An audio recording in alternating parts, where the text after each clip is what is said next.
Thank you. As we mentioned, President Trump traveled to Las Vegas Wednesday to meet with some of the shooting victims and first responders. Chief White House correspondent Major Garrett reports.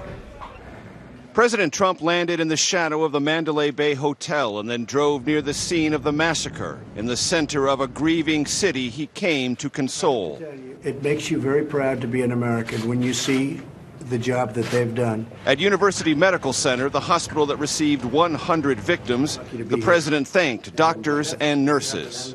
The president also toured the Las Vegas Police Command Center and hailed the bravery of officers and civilians who faced the terror head on.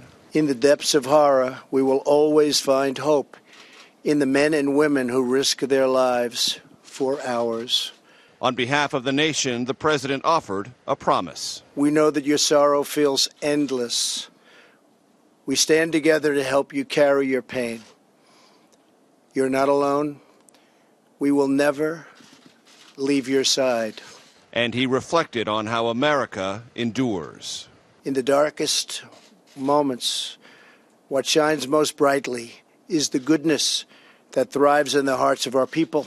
And of the shooter, the president said his wires were screwed up. He's a sick, demented man. The president left as he arrived, with the crime scene never far away. Near the end of the president's remarks, he said the nation will wrestle with the Las Vegas tragedy for some time. There is no indication that reckoning will include a reassessment of the president's opposition to new gun control laws. Elaine? Yeah, that's a central question for a lot of people. Well, Major, we heard some of the president's remarks in your piece. I'm curious, how would you describe his overall demeanor on this particular trip? In every way presidential, in every way consistent with the hallmarks of American presidents in the modern age dealing with a national tragedy. His remarks talked about trying to find hope and some solace amid all the tragedy, the grief, the anxiety, and the trauma, something other American presidents have done successfully.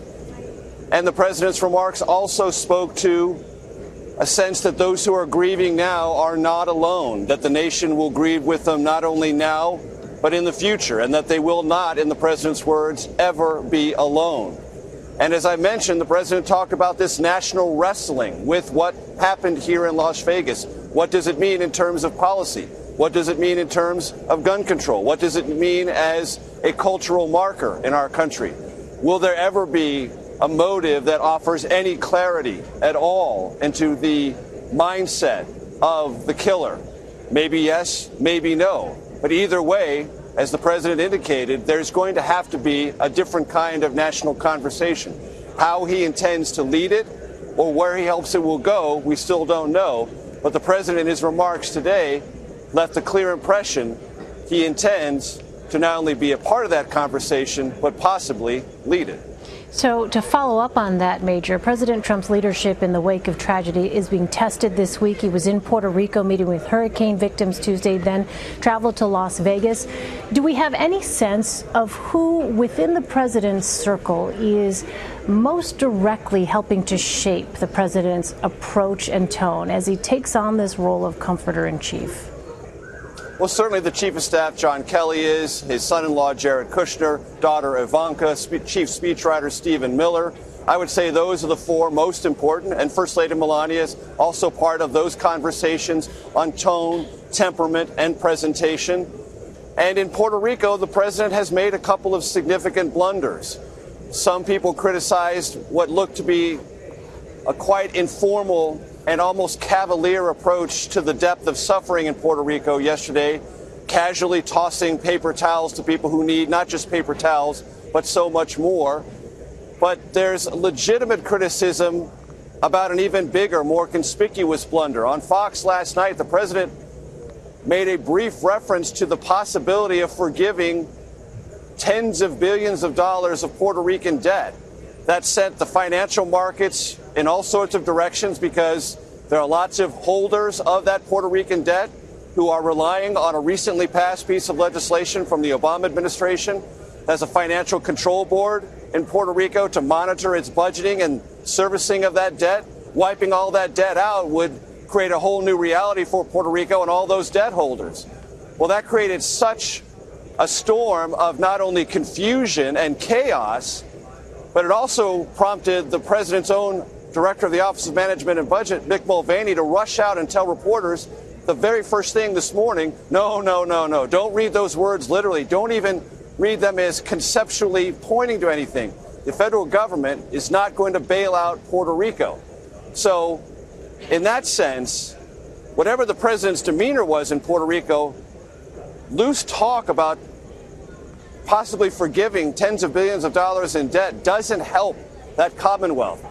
And it doesn't give any clarity to what the federal government's ongoing role will be to rebuild that Commonwealth of Puerto Rico.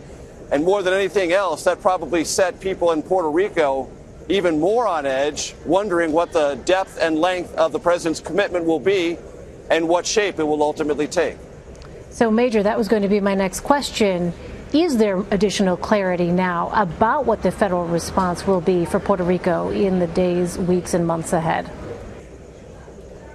Well, clearly there is a sizable 12,000-member federal emergency management contingent. More and more U.S. military personnel arrive all the time. They are trying to work out reopening roads, restarting electricity, distributing basic foodstuffs, water, and medical supplies. All of these are in the formative stages, dealing with the most immediate humanitarian needs.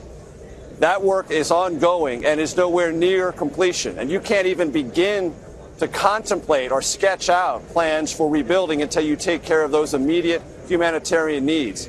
And that's going to be a task days, if not weeks, in the making.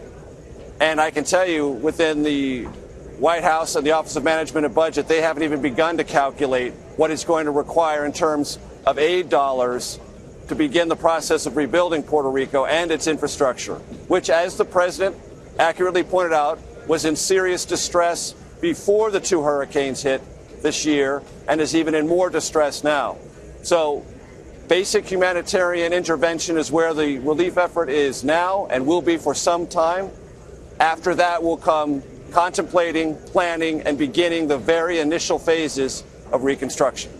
All right, Major Garrett reporting from Las Vegas.